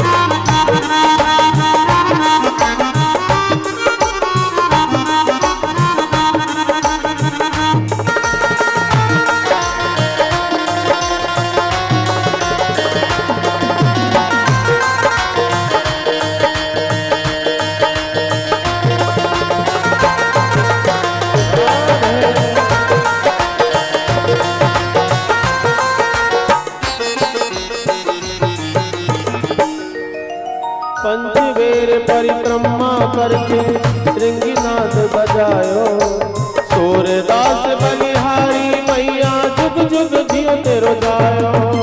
पंचवेर परिक्रमा करके श्रृंगीनाथ बजायो, सूरदास बलिहारी गायो, जुग जुग जियो तेरो लायो। नगर में जोगी आया, यशोदा के घर आया, वेद कोई समझ न पाया, कि आगे अलग जगाया, सबसे बड़ा है तेरा नाम। भोलेनाथ भोलेनाथ भोलेनाथ भोलेनाथ भोलेनाथ भोलेनाथ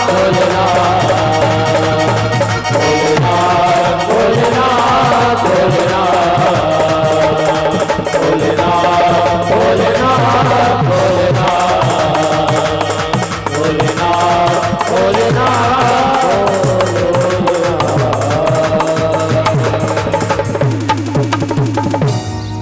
बोलिए वृंदावन बिहारी लाल की जय हो। आज नंद बाबा जी के द्वार पर गुरुदेव जी का आगमन भी हो जाता है। और जैसे गुरु जी का आगमन हुआ, नंद बाबा जी को गुरु जी को प्रणाम करके आज सुंदर आसन पर बिठाते। यदो नाम महिमाचार्य ख्यातस्य भुवि सर्वतः, सुतं मया संस्कृतं ते मन्यते देवकी सुतम। नंद बाबा जी कहते हैं गुरु जी, मेरे घर में 2 लाला हो गए हैं और उनका अभी तक नामकरण भी नहीं हुआ, लेकिन गुरुदेव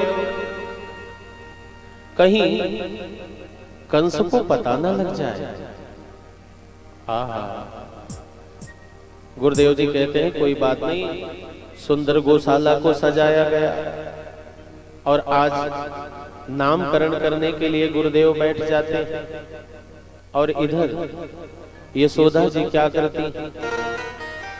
यशोदा जी सोचने लगी कि मेरे प्राणनाथ जो गुरुदेव को बुलाए हैं, कुछ ज्ञान है कि बस वैसे ही चले आए हैं।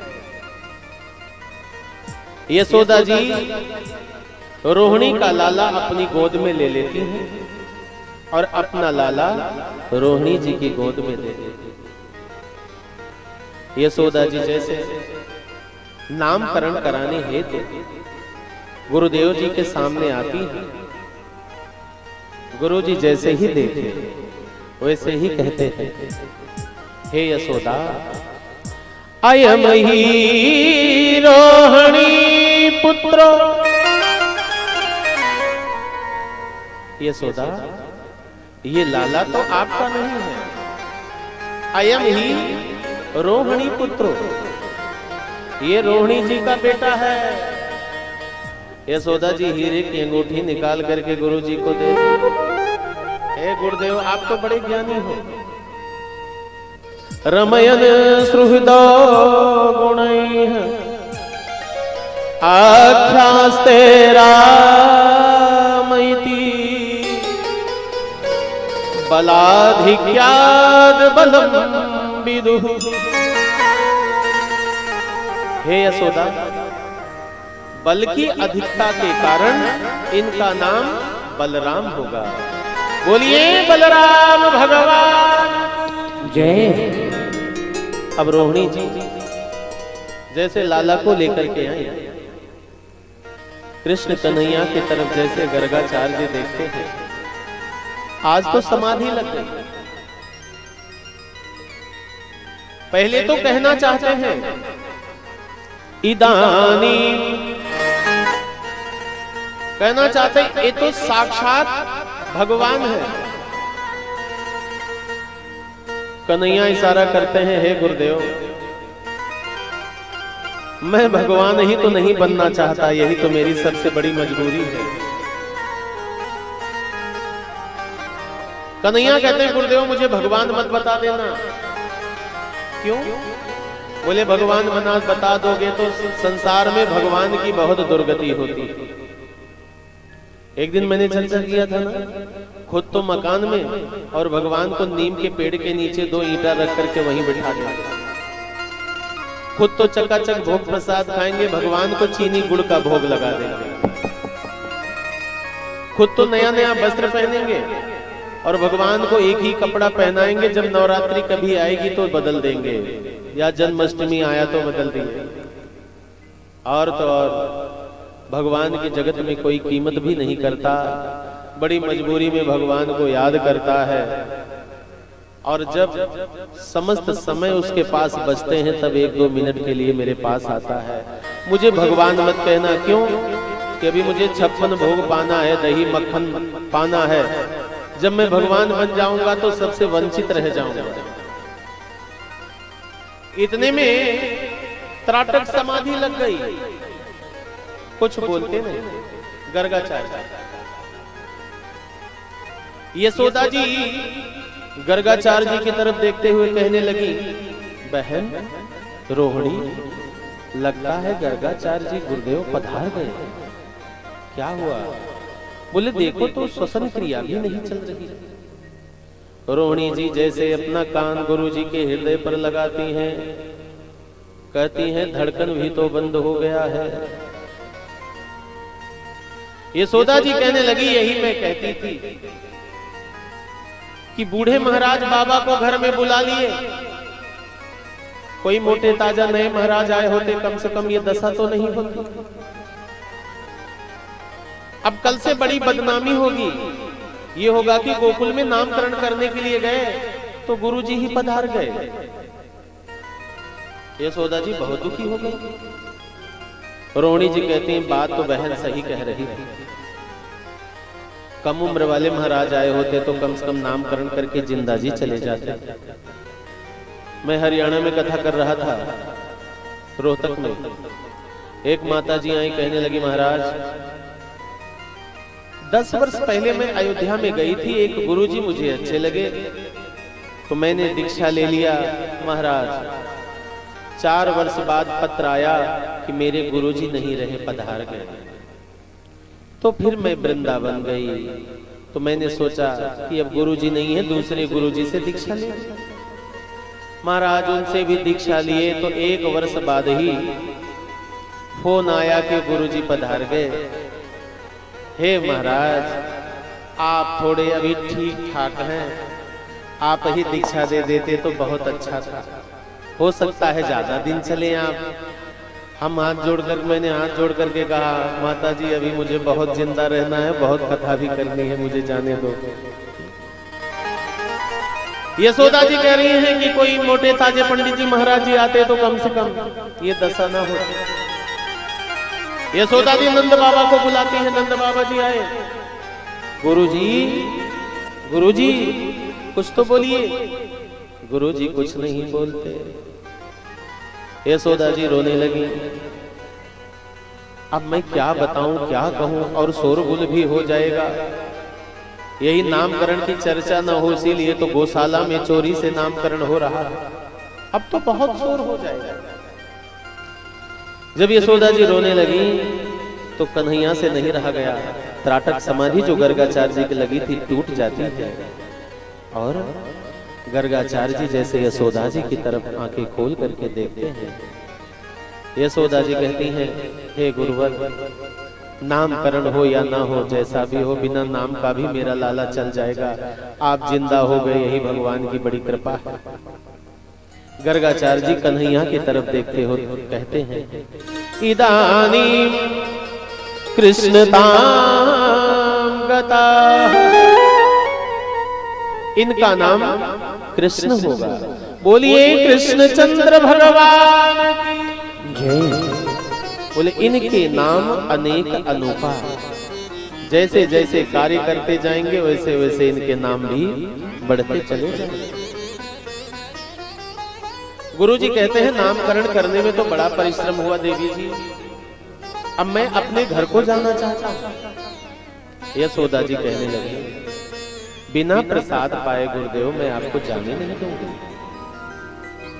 गर्गाचार्य जी कहने लगे, रात्रि 10 बज रहे हैं देवी। यशोदा जी कहने लगी, गुरुदेव कुछ प्रसादी बना के पा करके तब जाइए। गर्गाचार्य जी पूड़ी सब्जी कचौड़ी खीर सब बनाए, और बना करके जैसे ही थाल में सजा करके रखे, तुलसी दल डाले और भोग लगाते हैं। तुलियम वस्तु गोविंदः तुभ्यमेव समर्पये। जैसे तुलसी दल थाली में रखते हैं, तुलियम वस्तु गोविंदः तुभ्यमेव समर्पये, वैसे ही मेरे गोविंद चल तो पाते नहीं कृष्ण कन्हैया, घुटमन चलते हुए आए। जो थाली में खीर रखा था, कचौड़ी रखी थी, सारा खीर उठाए अपने मुख में लपेट लेते हैं और कचौड़ी निकाल करके मुख में चूसने लगते हैं। मुख में 2-2 दांत दिख रहे हैं, बहुत प्यारे कृष्ण कन्हैया लग रहे हैं। जब कृष्ण कन्हैया कचौड़िया को बड़ी प्यार से चूसने लगे, वैसे ही आंखें गर्गाचार्य की जब खुली, गर्गाचार्य जी कहते हैं, कृष्ण कन्हैया तूने तो प्रसाद ही झूठा कर दिया। गर्गाचार्य जी को गुस्सा आया कि कितना परिश्रम करके मैंने प्रसाद बनाया, और जैसे ही भोग लगाया ये लाला आकर के झूठा कर दिया। कहते हैं, अरे यशोदा सुनती हो, देखो तो सही, लाला ने प्रसाद झूठा कर दिया। यशोदा जी जैसे आई कृष्ण कन्हैया की तरफ देखती हैं, कृष्ण कन्हैया खिलखिला करके हंसने लगे मैया को देख करके। लेकिन यशोदा जी सोचने लगी कि अभी लाला ने गलती किया है, और यदि मैं इसको देख करके मुस्कुरा दूंगी तो गुरुदेव नाराज हो जाएंगे। यशोदा जी कन्हैया को डांटने लगी, क्यों रे लाला, क्यों रे दारी के, तेने प्रसाद झूठा कर दिया गुरुदेव का। डांट फटकार लगाई। कृष्ण कन्हैया को उच्च स्थल से ले जाकर के दूसरे स्थल पर गया। गर्गाचार्य जी कहने लगे, देवी अब मैं भोजन प्रसादी नहीं लूंगा। कितना परिश्रम करके मैंने एक बार प्रसाद बनाया, और वो प्रसाद कन्हैया ने झूठा कर दिया। अब मैं दोबारा बनाने वाला नहीं। यशोदा जी ने कहा, नहीं गुरुदेव, बिना प्रसाद लिए मैं आपको जाने नहीं दूंगी। दोबारा जो प्रसाद बनाते हैं टिक कर लगाते हैं भौरी चोखा, जो कम समय में प्रसाद बन जाए। प्रसाद बना के जैसे थाली में रखे, अब तो कहते हैं तुलियम वस्तु गोविंदः तुभ्यमेव समर्पये तुल्यं वस्तु गोविंद तुभ्यमेव समर्पये। मेरे कृष्ण कन्हैया नहीं रह पाए, फिर घुटमन घुटमन चलते हुए आ गए। जो सुंदर चोखा बना था उसको उठाए, अब तो पूछो मत, मुख में डाल करके थारी भी इधर उधर फेंक करके खूब प्यार से भौरी को चूसने लगे। अब जब गुरुजी की आंखें खुली, देखते हैं फिर लाला प्रसाद जूठा था। अब तो गर्गाचार्य जी को बहुत गुस्सा आया। कहते हैं अरे यशोदा, अरे अपने लाला को तो देखो, इसने फिर प्रसाद जूठा कर दिया। यशोदा जी जैसे ही दौड़ते हुए आई, कृष्ण कन्हैया की तरफ देखी, यशोदा जी को बहुत गुस्सा आ गया। यशोदा जी एक थप्पड़ कृष्ण कन्हैया के गाल में मारती, उंगलियां छप जाती हैं और लाला को, कृष्ण कन्हैया को एक हाथ से घसीटते हुए ले गई, एक कक्ष में बंद कर दिया।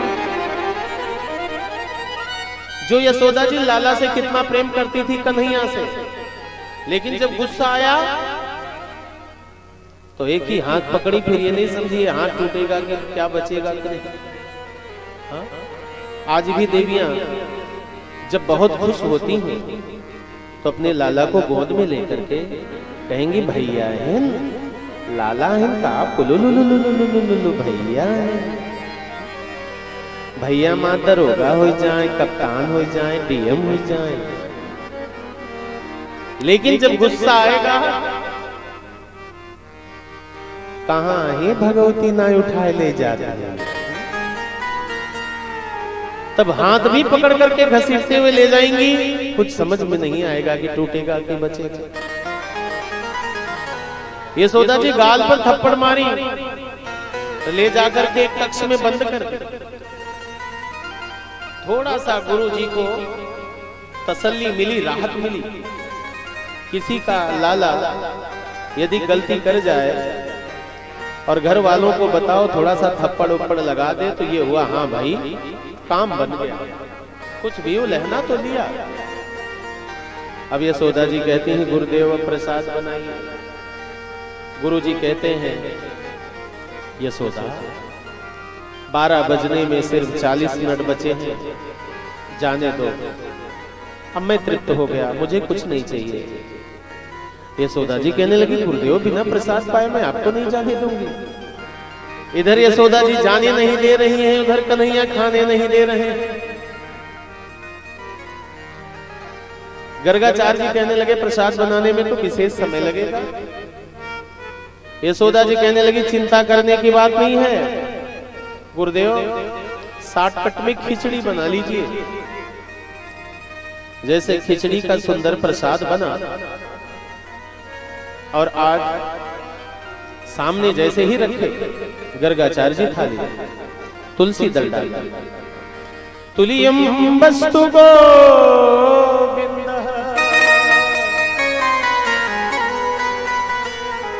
अब कन्हैया से नहीं रहा जा रहा, लेकिन क्या करें, एक कक्ष में बंद है। यशोदा जी दरवाजा बंद कर दी है और इधर गुरुदेव की थाली दिख रही है कन्हैया को, तुलसी दल भी डाल दिया गया। तुलियम वस्तु गोविंद। कन्हैया करे तो करेगा। देखते हैं एक खिड़की है, उसका पल्ला खुला हुआ है। जैसे बोले तुलियम वस्तु, मेरे बांके बिहारी लाल जी अपनी एड़ियों को उठाए, लुढ़ के उस पार जाकर धम से गिर पड़े और जैसे कहते हैं तुभ्यमेव समर्पये। कन्हैया से नहीं रहा गया, घुटमन घुटमन चलते हुए आए। इस बार तो जितनी खिचड़ी प्रसादी थी दोनों हाथ से उठाए, मुख में डाल करके पानी और भाव से कहने लगे अभी पूड़ी भी कड़ी थी, जो भौरी चोखा था वो भी तीखा था, वो भी कड़ा था, ये मेरे लायक योग्य प्रसाद बना गुरुदेव पाते चले जा रहे। अब जैसे गर्गाचार्य जी की आंखें खुली, फिर यही लाला जी दिखाई पड़े।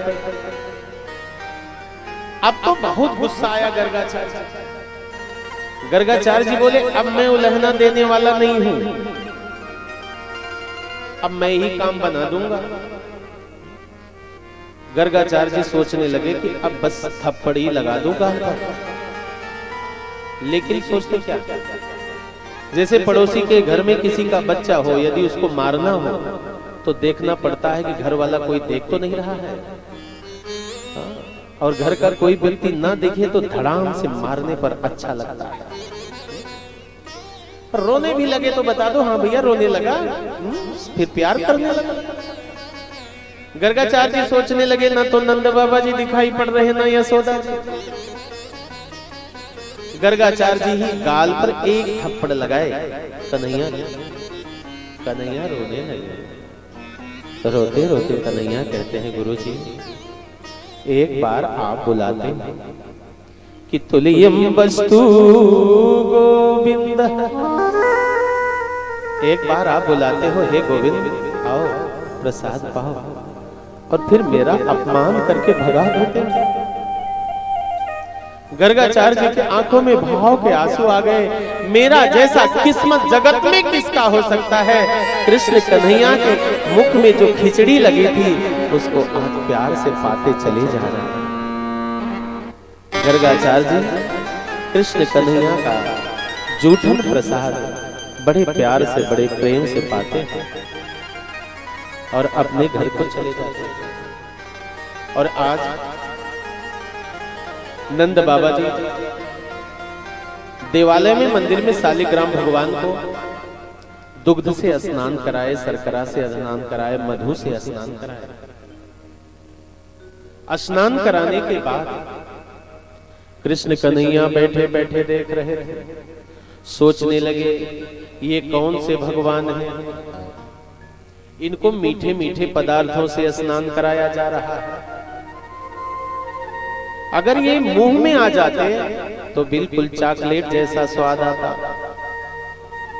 जैसे ही नंद बाबा जी संपुट में शालिग्राम भगवान को बिठाए, माला का जाप करने लगे, आंखें बंद किए, कृष्ण कन्हैया घुटमन आए, शालिग्राम भगवान को उठाए और अपने मुख में डाल दिए। नंद बाबा की जैसे आंखें खुली, कहती अरे यशोदा, अरे देखो तो सही अपने शालिग्राम भगवान कहाँ गए।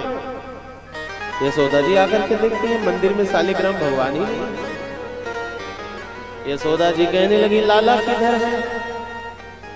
कृष्ण कन्हैया बाहर द्वार पे खेल रहे थे। यशोदा जी तिरछी नजरों से देखते हुए कन्हैया के पास जाती है। जैसे पास पहुंचती हैं तो एक गाल फुला हुआ था, वैसे एक थप्पड़ लगाई, शालिग्राम भगवान बाहर आ गए। और प्यारे, अब तो पूछो मत, आज कृष्ण कन्हैया आंगने में खड़े हो गए और धीरे धीरे चलने लगे। चलते चलते इतना ही नहीं, एक हाथ सर पे रखे, दूसरा कमर पर। कृष्ण कन्हैया नाचने लगे। आज तो सूरदास जी भी मौन नहीं रह पाए, प्यार से गाने लगे, नाचे नंदलाल, नचावे हर की मैया, नाचे नंदलाल, नचावे हर की मैया, नाचे नंदलाल, नचावे हर की मैया, नाचे नंदलाल, नचावे हर की मैया, नचावे हर की मैया, नचावे हर की मैया, नचावे हर